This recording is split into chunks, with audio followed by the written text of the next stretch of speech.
السلام علیکم دوستو، میں ہوں سالک مجید۔ آپ دیکھ رہے ہیں جو پاکستان ویڈیوز۔ امید کرتا ہوں آپ سب خیریت سے ہوں گے۔ دو متحارب چیف جسٹس، دو اتنے بڑے جج، جو عدلیہ کے دو اتنے بڑے نام جو آپس میں متحارب رہے اور ایک دوسرے کے خلاف ہو گئے تھے اور ایک دوسرے سے کافی ناراض تھے اور ایک دوسرے کے خلاف انہوں نے کافی کام کیے، باتیں کیں اور آخری دم تک ان کی صلح یا ان کے درمیان کوئی جو ہے وہ صلح صفائی نہیں ہوئی تھی، اور دونوں میرے دوست تھے۔ کورٹ رپورٹنگ کا یہی حسن ہے، عدالتی رپورٹنگ کا اور جرنلزم کا یہی حسن ہے کہ آپ مختلف موقف رکھنے والے اور اپنی بات پر ڈٹ جانے والے یا اصولی اور بے اصولی دونوں قسم کے لوگوں سے آپ کا رابطہ بھی ہوتا ہے، ملاقات بھی ہوتی ہے، قربت بھی ہوتی ہے، اور آپ کو خبر حاصل کرنے کے لیے یا آپ کو اپڈیٹ رہنے کے لیے ان سے رابطے میں رہنا پڑتا ہے، ملنا پڑتا ہے اور چیزیں حاصل کرنی پڑتی ہیں، اور یہ کم لوگوں کو اعزاز ملتا ہے کہ وہ زیادہ سے زیادہ بڑی نامور شخصیات کی قربت حاصل کریں اور پھر ان سے ان کا اعتماد بھی حاصل کریں۔ یہ دو متحارب چیف جسٹس پاکستان کی عدلیہ کی تاریخ کے ایسے کردار ہیں کہ جن کا ذکر کیے بغیر پاکستان کی عدلیہ کی تاریخ جب بھی کوئی بھی لکھے گا یہ مکمل نہیں ہوگی۔ یہ دونوں کریکٹر میں آپ کو بتا دیتا ہوں۔ دونوں چیف جسٹس کراچی میں رہتے تھے اپنے اپنے دور میں، اور تھے یہ پاکستان کے چیف جسٹس، یعنی کہ اسلام آباد میں پاکستان کی سپریم کورٹ کے چیف جسٹس تھے۔ پہلا نام جسٹس سجاد علی شاہ صاحب کا ہے، دوسرا نام جسٹس سعید الزماں صدیقی صاحب کا ہے۔ دونوں کی قربت رکھنے والے لوگ دونوں کی صلاحیتوں کی گواہی دیتے ہیں کہ دونوں کتنے باصلاحیت تھے، ذہین تھے، قابل تھے، اور دونوں کی قربت رکھنے والے کم لوگ ہیں، لیکن دونوں کے ساتھ کام کرنے والے اور دونوں کا مشاہدہ کرنے والے، دونوں کی طبیعت کو، شخصیت کو، مزاج کو پرکھنے والے بہت سے لوگ آپ کو مل جائیں گے۔ ظاہر ہے وکلا برادری ہے اور یہ خود بھی قانون دان تھے، تو ان کا تو صبح شام واسطہ ہی قانون دانوں سے پڑتا تھا، وکلا سے اور ان کے چوٹی کے جو آئینی اور قانونی ماہر تھے ہمارے ان سے۔ تو میرا ان سے واسطہ جو ہے وہ ان کی ریٹائرمنٹ کے بعد پڑا، کیونکہ میں کراچی میں کورٹ رپورٹنگ کرتا تھا جب یہ لوگ چیف جسٹس رہے سپریم کورٹ میں، اس کے بعد ریٹائرمنٹ ہوئے، کراچی آ گئے، تو ان کے یہ تنازعات میں گرے رہے۔ ظاہر ہے جسٹس سجاد علی شاہ کا تو آپ کو شروع سے پتہ ہے کہ انہیں پاکستان کا چیف جسٹس بننے کا موقع کیسے ملا تھا، اس سے پہلے کیا کیا واقعات ہو چکے تھے۔ ہر مرتبہ یہ ہوتا تھا کہ وزیر اعظم اپنی مرضی کا کوئی، چونکہ اس کی صوابدید تھی تو وہ کسی جونیئر موسٹ کو چیف جسٹس بنا سکتا تھا، یا کسی بھی نمبر پہ پہلے، دوسرے، تیسرے، چوتھے، پانچویں کہیں سے بھی وہ اٹھا کے کسی بھی جج کو چیف جسٹس بنایا جا سکتا تھا۔ تو یہ روایت تھی پاکستان میں اور اس کی گنجائش تھی، تو بے نظیر بھٹو صاحبہ نے سجاد علی شاہ کو چیف جسٹس بنایا تھا، حالانکہ وہ سینیرٹی میں پہلے نمبر پر نہیں تھے، وہ ڈیزرو نہیں کرتے تھے اس وقت چیف جسٹس بننا، لیکن ان کو چیف جسٹس اس لیے بنایا گیا کہ ماضی میں ان کے فیصلے اور ان کا کنڈکٹ جو تھا وہ پیپلز پارٹی کی قیادت کو سوٹ کرتا تھا، کیونکہ جب نواز شریف کی حکومت ڈیزالو کی گئی تھی غلام اسحاق کے ہاتھوں، اور پھر وہ اس کے خلاف عدالت میں گئے تھے، اور عدالت میں پھر اس وقت جسٹس نسیم حسن شاہ کی سربراہی میں جو کورٹ تھی، اس نے پورا مقدمہ سننے کے بعد ان کی عدالت کو بحال کیا تھا۔ تو ایک واحد شخصیت جو ہے سجاد علی شاہ کی تھی، جو اس وقت نواز شریف کے خلاف تھے۔ تو وہ جو اس وقت ان کا نواز شریف کے خلاف ہونا تھا،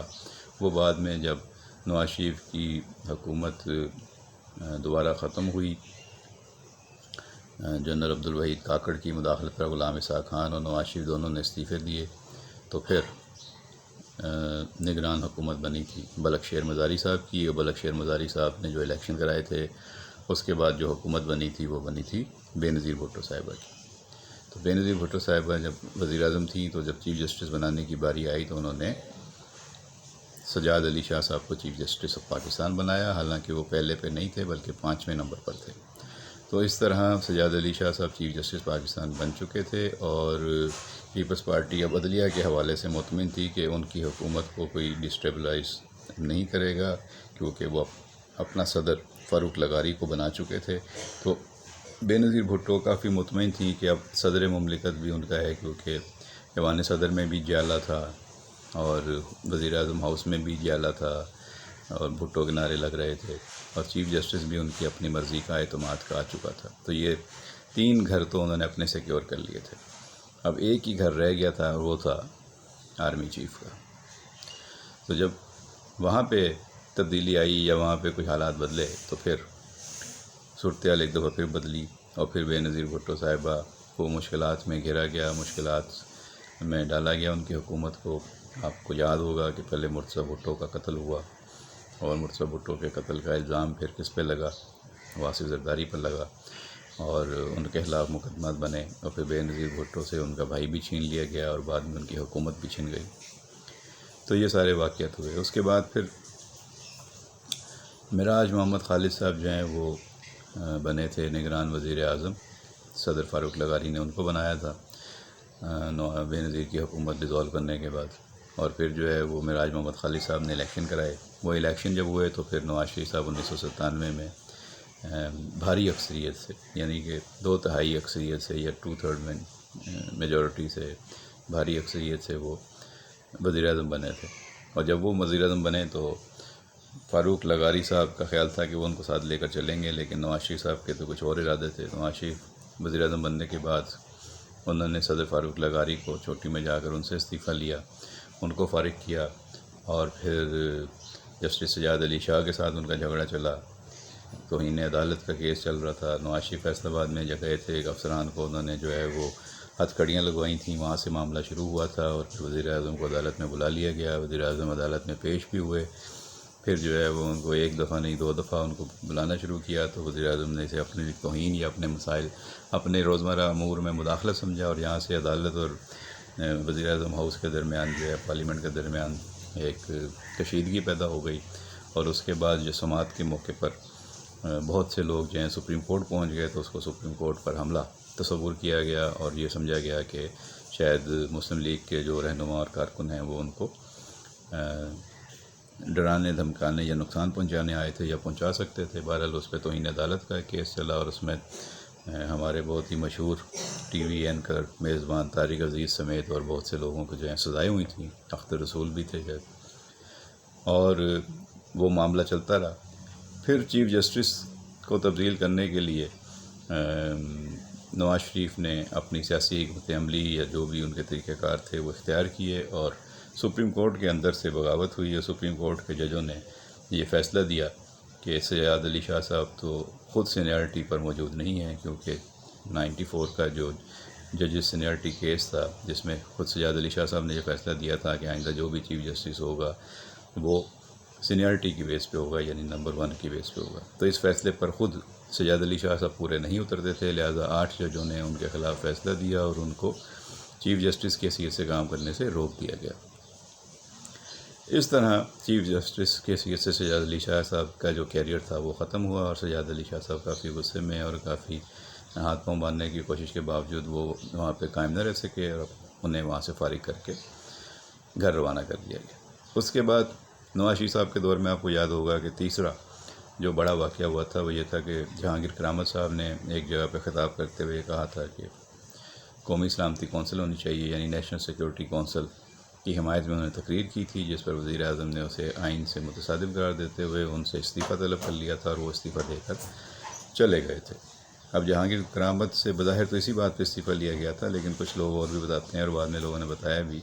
کہ کچھ فائلیں ان کے حوالے سے یوکرین سے جو ٹینک میں خریدے تھے ان کے حوالوں سے کچھ معاملات میں گڑبڑ تھی، جس کی فائلیں وزیر اعظم نواز شریف کے پاس تھیں، اور انہوں نے شاید ان کو یہ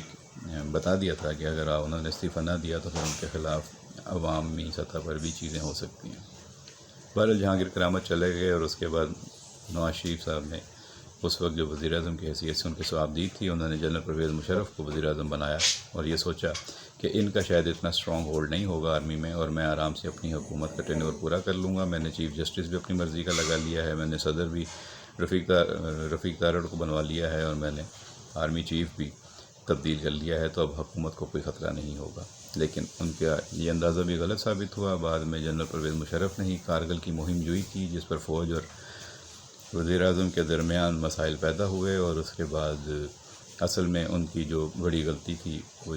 واجپئی کو پاکستان بلانا تھا۔ جب وہ لاہور میں آئے، انہوں نے اعلان لاہور کیا، تو یہ بات پاکستان کی اسٹیبلشمنٹ کو یا انٹرنیشنل قوتوں کو پسند نہیں تھی کہ پاکستان اور انڈیا کے درمیان دوستی ہو اور یہ تجارت کریں، اور ان کی کوئی کشیدگی اور جنگی صورتحال ہے اس کے بادل چھٹ جائیں، اور دونوں ملک آپس میں بغل گیر ہو جائیں اور دوستی کریں اور پرامن طریقے سے رہنے کے لیے آگے بڑھیں۔ تو جن قوتوں کو، جن طاقتوں کو یہ حالات، یہ منظرنامہ جو ہے وہ پسند نہیں تھا، انہوں نے پھر وزیر اعظم نواز شریف کے خلاف سازشیں شروع کی اور ان کی حکومت کو ختم کرنے کے لیے پھر ایک نیا سلسلہ شروع ہوا، اور ہم نے دیکھا کہ بالآخر پرویز مشرف کو جب نواز شریف نے اس شک کے بعد ان کے عہدے سے ہٹا دیا کہ وہ ان کے خلاف بغاوت کی تیاری کر چکے ہیں اور ان کو ہٹانا چاہتے ہیں اور حکومت پر قبضہ کرنا چاہتے ہیں، تو جب وہ سری لنکا گئے ہوئے تھے تو انہوں نے ریموول آرڈر جاری کر دیا، لیکن وہ فضا میں تھے اور نیچے فوج کے اندر کشمکش رہی، اور بالآخر نواز شریف صاحب کو گرفتار کر کے ان کا تختہ الٹ دیا گیا اور ان کی جگہ پرویز مشرف حکومت میں آ گئے۔ اس وقت سعید الزمان صدیقی صاحب ہی چیف جسٹس تھے، اور انہوں نے اس وقت جو ہے وہ یہ سمجھ لیں کہ مزاحمت کی، اور انہوں نے جو ہے وہ رفیق تارڑ اور سعید الزمان صدیقی ایسے دو کوارٹرز تھے جن پر نواز شریف کو یہ امید تھی کہ شاید وہاں سے کچھ چیزیں ان کے حق میں بہتر ہو جائیں، لیکن جنرل پرویز مشرف نے پہلے تو رفیق تارڑ صاحب کو فارغ کر کے خود صدر پاکستان بننے کا فیصلہ کیا، کیونکہ جب انہوں نے انڈیا کا دورہ کرنا تھا تو اس سے پہلے انہیں بتایا گیا کہ وہاں پہ آپ کو ایز اے چیف ایگزیکٹو تو کوئی ویلکم نہیں ملے گا، آپ کے پاس کوئی عوامی عہدہ نہیں ہے۔ تو پھر انہوں نے رفیق تارڑ سے کہا کہ آپ استعفیٰ دے دیں، اور ان کی جگہ وہ خود صدر پاکستان بن گئے۔ اسی طرح سعید الزمان صدیقی کو بھی اس وقت فارغ کیا گیا جب شریف الدین پیرزادہ کی ایڈوائس پر جنرل پرویز مشرف نے سب ججوں سے اپنی وفاداری کا حلف لیا، یعنی کہ پی سی او پر اوتھ لینے کی بات کی، تو پھر سعید الزمان صدیقی اور باقی سب چیف جسٹس جو ججز تھے وہ اس میں مشرف کی وفاداری کا حلف لینے والوں میں شامل نہیں تھے، انہوں نے حلف نہیں لیا اور وہ اپنے گھروں کو چلے گئے۔ اسی وجہ سے سعید الزمان صدیقی صاحب کا قد جو ہے وہ پاکستان کے جمہوریت پسندوں کے لیے ان کی نظروں میں بہت بڑا ہو گیا کہ انہوں نے مشرف کی وفاداری کا حلف نہیں لیا۔ بعد میں جو جج چیف جسٹس بنے، ارشاد حسن خان صاحب یا جو بھی اس وقت آئے تھے، انہوں نے پھر مل کے سارا جو فیصلے کیے اور وہ پرویز مشرف صاحب کی حکومت کو بجائے اس کے کہ وہ ناجائز قرار دیتے، انہوں نے نہ صرف ان کو قانونی اور جائز قرار دے دیا بلکہ ان کو 3 سال تک حکومت کرنے کا موقع بھی دے دیا، اور کہا کہ آپ اپنی مرضی سے آئین میں جو چاہیں ترمیم بھی کر سکتے ہیں۔ تو یہ پاکستان کی ایک سیاہ ترین عدالتی تاریخ کے واقعات ہیں جو تاریخ کا حصہ ہیں۔ تو سعید الزمان صدیقی صاحب بھی پھر گھر فارغ ہو کے کراچی آ گئے۔ اس کے بعد مجھے سعید الزمان صدیقی صاحب سے اور سجاد علی شاہ صاحب سے دونوں سے بہت زیادہ قربت کا موقع ملا۔ دونوں کے پاس میں روزانہ رابطے میں رہتا تھا، روزانہ ان سے کسی نہ کسی موضوع پہ میں ان سے رائے لیتا تھا، پھر اس کی خبر بناتا تھا، اور وہ نمایاں وقت میں خبریں بڑی نمایاں طور پر شائع ہوتی تھیں مختلف موضوعات پہ، مختلف معاملات پہ، جو قانونی اور عدالتی نظیریں تھیں یا قانونی عدالتی یا آئینی اور قانونی پہلو تھے، اس پہ میں ان سے پوچھا کرتا تھا، اور وہ بہت سخت بیانات دیا کرتے تھے، اور وہ بیانات نمایاں وقت میں چھپا کرتے تھے جنرل پرویز مشرف کی حکومت کے خلاف۔ تو یہ کیونکہ وہ آئینی اور قانونی بات کیا کرتے تھے تو وہ چھپا کرتی تھی باتیں۔ پھر ہمیں جو ہے وہ سعید الزمان صدیقی صاحب کے گھر پر آنا جانا، اور ان کے ساتھ بہت ساری ان کی یادیں پرانی، ان کو ڈھاکہ میں رہتے تھے اور ڈھاکہ میں پڑھے، اور پھر ان کی شادی جو ہے وہ ایران میں ہوئی ہے، ایرانی خاتون کے ساتھ، کس طرح وہ لندن میں ملے اور کس طرح ان کا جو ہے وہ لو میرج ہوئی، وہ ساری باتیں انہوں نے بتائیں۔ اسی طرح سجاد علی شاہ صاحب کے ساتھ ہماری کافی قربت رہی۔ پھر ایک تنظیم تھی international human rights commission of Pakistan, اس میں انہیں ذمہ داریاں آفر کی گئیں تو وہ اس کے لیے تیار ہوئے۔ پھر اس میں اجلاس ہوئے، ان اجلاسوں میں بہت سے نامور لوگ تھے، اس میں کاروباری بھی تھے، سیاسی بھی تھے، تو وہاں پر مجھے بھی اس تنظیم کا ایک اہم ممبر ہونے کی حیثیت حاصل تھی، تو وہاں پر بھی کافی ملاقاتیں ہوتی تھیں، اور ہم لوگ آپس میں گھنٹوں بیٹھ کر مختلف موضوعات پر تبادلہ خیال کیا کرتے تھے۔ ہم شاہ صاحب سے رہنمائی لیا کرتے تھے۔ شاہ صاحب کے بارے میں، سجاد علی شاہ صاحب کے بارے میں یہ بات مشہور تھی کہ ان کے ساتھ چلنا کوئی آسان کام نہیں ہے، ان کو کسی بات پہ راضی کرنا یا منوانا جوئے شیر لانے کے مترادف ہے یا ننگی تلوار پر چلنے کے مترادف ہے۔ تو وہ اتنے سخت اصولی بات کرتے تھے، اور مشکل سے ہی کسی بات پہ وہ آسانی سے قائل ہوتے تھے، اور ان کو سمجھانے کے لیے دلیل دینی پڑتی تھی اور بہت ساری باتیں کرنی پڑتی تھی، پھر جا کے وہ آپ کے ساتھ راضی ہوتے تھے کام کرنے کے لیے۔ لیکن مجھے ان کی شفقت حاصل رہی اور بڑی محبت سے پیش آتے تھے۔ سعید الزمان صدیقی صاحب کو بھی ہم نے مادر ملت ایوارڈ کمیٹی کا چیئرمین بنایا، وہ اس پہ چیئرمین بننے پہ آمادہ ہوئے، ہم نے ان کے ساتھ مل کے کام کیا۔ ہم نے مادر ملت ایوارڈس کی کمیٹی میں بہت سارے لوگوں کے نام رکھے، ان میں ایوارڈز آئے، اور پھر ہندو جمخانہ میں وہ مادر ملت ایوارڈز ہوئے، اور وہاں پہ جو ہے وہ تمام ایوارڈز دیے گئے۔ تو جو بھی ایوارڈز کمیٹی کے جو فیصلے تھے ان کی جو سربراہی تھی وہ جسٹس سعید الزمان صدیقی صاحب نے ہی کی تھی، اور اس کا پہلا اجلاس صوبائی وزیر امتیاز شیخ صاحب کے گھر پر ہوا تھا۔ وہاں مہتاب راشدی، امتیاز شیخ اور دیگر نامور لوگ اس میں شریک تھے، شامل تھے، اور جو مادر ملت کمیٹی کے ایوارڈز ہوئے تھے ان میں عبدالستار ایدھی اور ادیب رضوی، حنیف محمد، سمیع اللہ اور محمد علی زیبا جیسے بڑے بڑے لوگ تھے جن کو ایوارڈ دیے گئے تھے، اور محمد علی زیبا اسپیشلی لاہور سے آئے تھے ایوارڈ لینے کے لیے. انہوں نے بڑی تعریف کی تھی اس تقریب کی. ہندو جمخانہ میں وہ بہت بڑا پروگرام ہوا تھا. ایک کیٹ واک بھی ہوئی تھی پی آئی اے کے تعاون سے. پی آئی اے کے روسٹرس کے جتنے ڈریسز تھے ان کی دوبارہ سے ٹاپ ماڈلز کے ذریعے نمائش کی گئی تھی. تو یہ باتیں ہیں، یادیں ہیں، میں نے کہا آپ کے ساتھ بھی شیئر کر لوں. ویڈیو پسند آئے تو لائک اور شیئر کر دیجیے گا. ویڈیو لمبی ہو گئی ہے، باقی باتیں آئندہ کسی ویڈیو میں. اپنا خیال رکھیے گا. بہت شکریہ.